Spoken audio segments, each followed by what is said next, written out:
धर्मो रक्षति रक्षिता। जब आप अधर्म कर रहे हो तो आप सोच लीजिए कि आप अपने आप ही आरक्षित होने का प्रयत्न कर रहे हैं। अधार्मिक व्यक्ति कई बार ऐसा लगता है, वो सोचता है कोई देख नहीं रहा है, इसलिए चलो अधर्म का आचरण करें।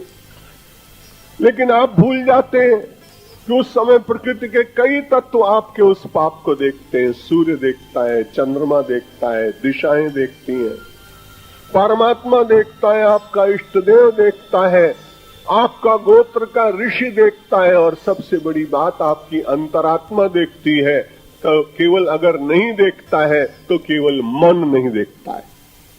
मन के ऊपर इतने आवरण छा जाते हैं कि वो तो आपको कह देता है कि ये कोई नहीं देख रहे हैं, लेकिन ये सब देखते हैं। इसलिए आप निश्चित मानिए कि इतने तत्वों के बीच में मेरा और आपका किया हुआ आपराधिक कर्म व्यक्ति को कैसे सुख दे पाएगा। इसलिए हमारे शास्त्रों ने कहा, विपत्ति में रहें, अभाव में भी रहें, लेकिन विचार करें कि मैं अपने धर्म को नहीं छोड़ूंगा।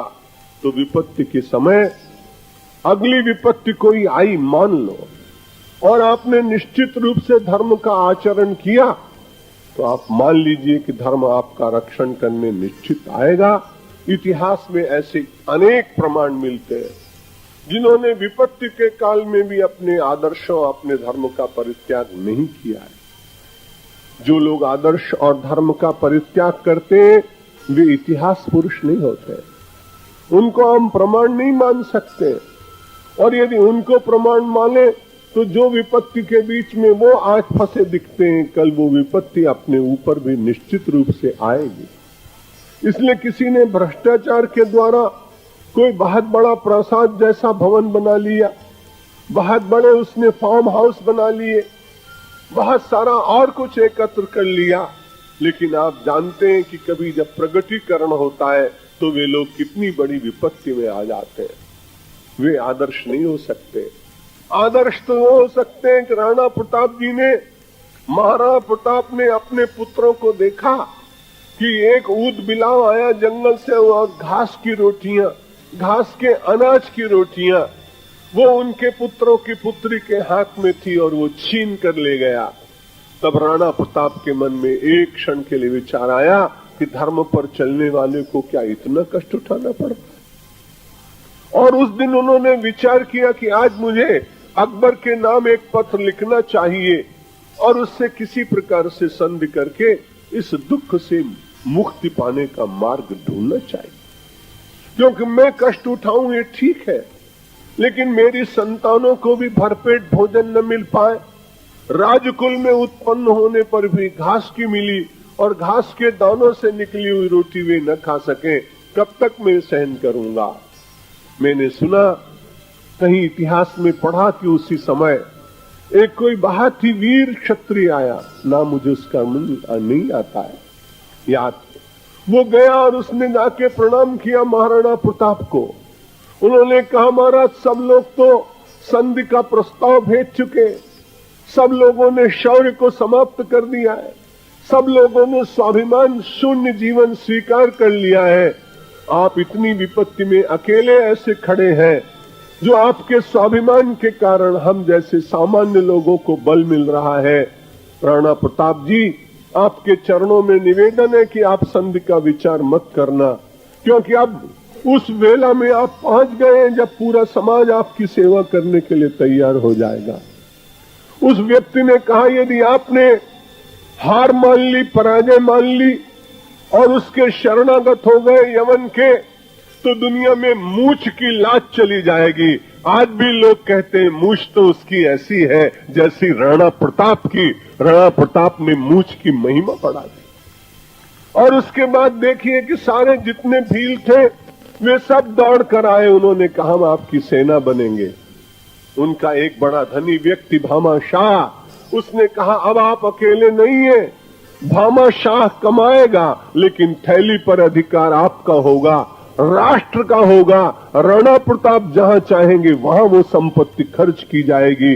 धर्म का पालन कठिनाई के समय करने पर भी एक बड़ा अद्भुत क्रांति का दृश्य दिखाई पड़ता है कि सामान्य लोग उनके सैनिक बन जाते हैं। एक धनी व्यक्ति अपना पूरा कोष राष्ट्र के कार्य के लिए समर्पित करने का संकल्प ले लेता है। कुंभ के पावन पर्व से जब आप लौटे तो आपसे निवेदन है कि अपने हिंदू गौरव को जीवित रखने के लिए प्रलोभनों के पाशों में बनने का प्रयत्न न करें। यदि विपत्ति भी आएगी तो संरक्षण करने के लिए परमात्मा निश्चित रूप से कोई न कोई शक्ति इस देश में पुनः भेजने का यत्न करेंगे। आप विचार करिए, राम जी तो अकेले हैं। राम जी अगर चाहते तो भरत जी बार बार ये कहते हैं कि संपत्ति सब रघुपति के आई। जितनी संपत्ति है, कोष है, प्रजा है, सेना है, ये सब राम जी की है। और ये घोषणा कर रहे हैं, सबको मालूम भी है। जब सीता जी का अपहरण हो गया, जरा विचार करिएगा एक क्षण। भगवान श्री राम को ये पूरा अधिकार था कि जल्दी से दूत भेज देते भरत के पास और कहते कि भाई अब तो मैं विपत्ति में आ गया हूं, तुम्हें पूरी तरह से अयोध्या से सेना भेजनी चाहिए और इस दुष्ट रावण को पराजित करने के लिए पूरे प्रयत्न करने चाहिए।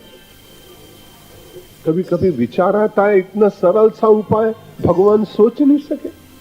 जब राज्य उनको अंत में मिलने ही वाला था और भरत जी के सामने कोई ऐसा प्रश्न नहीं था कि वो सेवा नहीं करेंगे, तब राम जी को मन में विचार करके केवल हनुमान जी को दूत बना के भेजने की तो जरूरत थी। दूसरे दिन तो पता नहीं कितनी मिलिट्री, कितने बटालियन सब आते चले जाते और फिर भगवान श्री राम को तो बड़ी सरलता हो जाती। लेकिन उस दिन भगवान ने एक ही बात का विचार किया कि भरत को आज्ञा दूंगा तो अयोध्या से सेना तो आ जाएगी, लेकिन मैं संसार के सामने आदर्श प्रस्तुत नहीं कर पाऊंगा।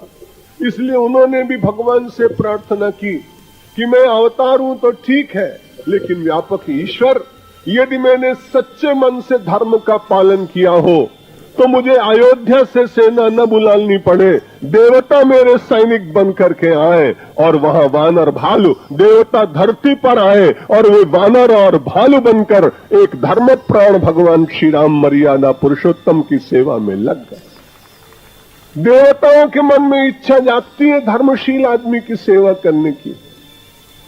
परमात्मा ऐसा मानव मन में परिवर्तन करता है कि ये सात्विक है, सरल है, इसलिए हमें इसके साथ जाना चाहिए, इसके आदर्शों के पीछे मुझे चलना चाहिए। भगवान श्री राम की जय। केवल बोलेंगे तो अच्छी बात है, लाभ होगा, रामायण पढ़ेंगे उससे बड़ा लाभ होगा, लेकिन भगवान श्री राम का वो चरित्र देखिए जहां वो संपत्ति के लिए झगड़ा नहीं करते। और संपत्ति चक्रवर्ती साम्राज्य है, कोई गांव का सरपंच नहीं है, पंचायत नहीं, जिला पंचायत नहीं, जिला परिषद का अधिकार नहीं, एमएलए की कॉन्स्टिट्यूंसी नहीं, किसी एमपी का वो कॉन्स्टिट्यूंसी जैसा छोटा सा क्षेत्र नहीं। अरे चक्रवर्ती साम्राज्य। भारत की यही तो विशेषता दिखाई पड़ती है कि यहां तो लोग कई बार खेल खेलते हैं फुटबॉल का और पैर से मार करके गेंद को इधर से उधर फेंकते हैं, लेकिन हमें तो लगता है कि वो कैसा सुंदर त्रेता का युग था जहां चक्रवर्ती साम्राज्य एक फुटबॉल बन गया और जिसे राम कहते हैं तुम ले जाओ और भरत कहते हैं तुम ले जाओ, जहां कोई प्रीति नहीं, क्रीड़ा का कंदुक बन गया। क्रीड़ा का कंदुक अगर कहीं बना हो कोई चक्रवर्ती साम्राज्य, तो ये भारत की धरती पर ऐसा हुआ है। जब भगवान श्री राम का स्मरण करो, पूर्व में और पूर्वांचल में जमीन के छोटे छोटे टुकड़ों में भाइयों की लड़ाइयों के समाचार छपते हैं, पीड़ा होती। इसलिए सच्चे राम के उपासकों तो संपत्ति के लिए झगड़ा नहीं करना। संपत्ति तो सबसे बड़ी भगवान का जो स्मृति है वो सबसे बड़ी संपत्ति है।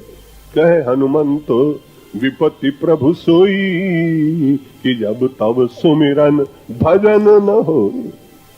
हनुमान जी कहते हैं भैया विपत्ति, जमीन चली गई, आदमी चला गया, वस्तु चली गई, पद चला गया, पैसा चला गया, ये बड़ी विपत्ति नहीं है। विपत्ति तो वो है जिस दिन भगवान अपने हृदय में से निकल जाए। समझ लो कि आपने इनविटेशन कार्ड भेज दिया, आपने विपत्ति को आमंत्रण पत्र भेजा है। भगवान का विस्मरण अपने आप ही समझिए, आपने आमंत्रण दिया है विपत्ति को, इसलिए विपत्ति को आमंत्रण मत दीजिए।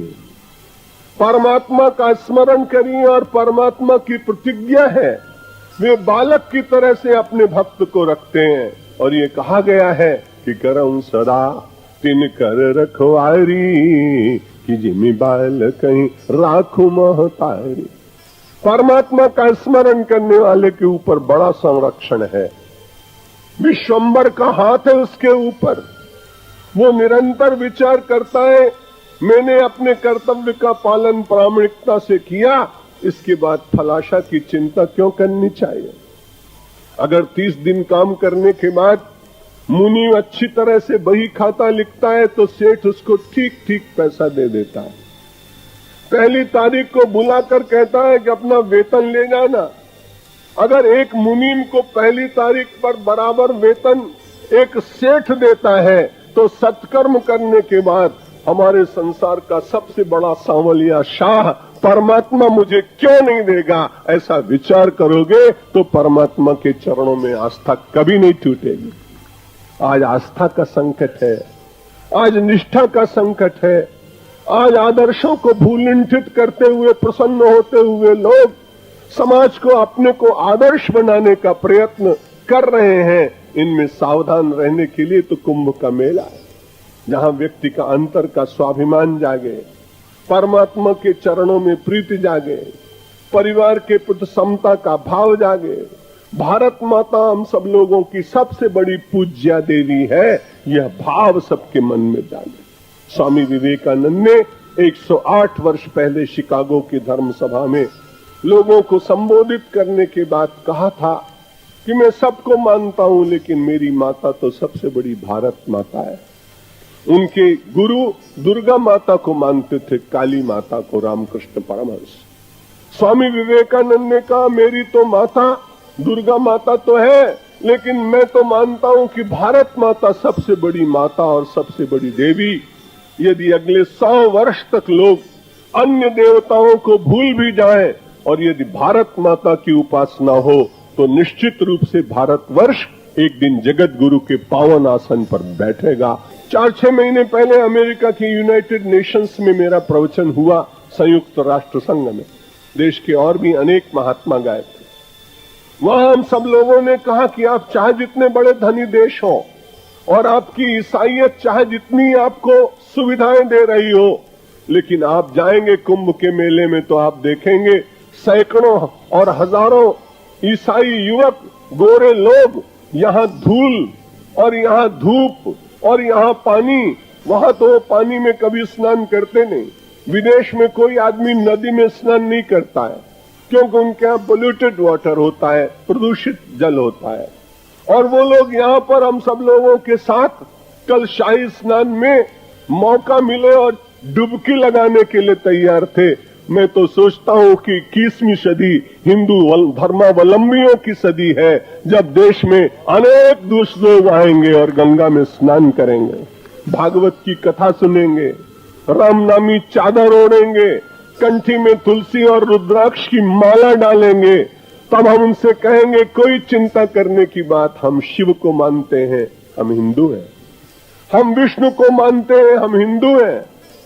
हम दुर्गा को मानते हैं, हम हिंदू हैं। हम गणेश को मानते हैं, हम हिंदू हैं। और तुम ईसा मसीह को मानते हो, इसलिए तुम भी हिंदू हो, क्योंकि मानने में सबकी मान्यताएं अलग अलग होने पर भी हिंदू सबके भीतर एक ब्रह्म तत्व को देखता है। सूत्र मणि गणायो, मणि अलग है, माला के फूल अलग है, लेकिन माला के फूल में अनुस्यूत डोरा और धागा एक है। विश्व के लोग अलग अलग हैं, लेकिन ये ब्रह्मात्मक दृष्टि हिंदू धर्म की सर्वोपम दृष्टि है।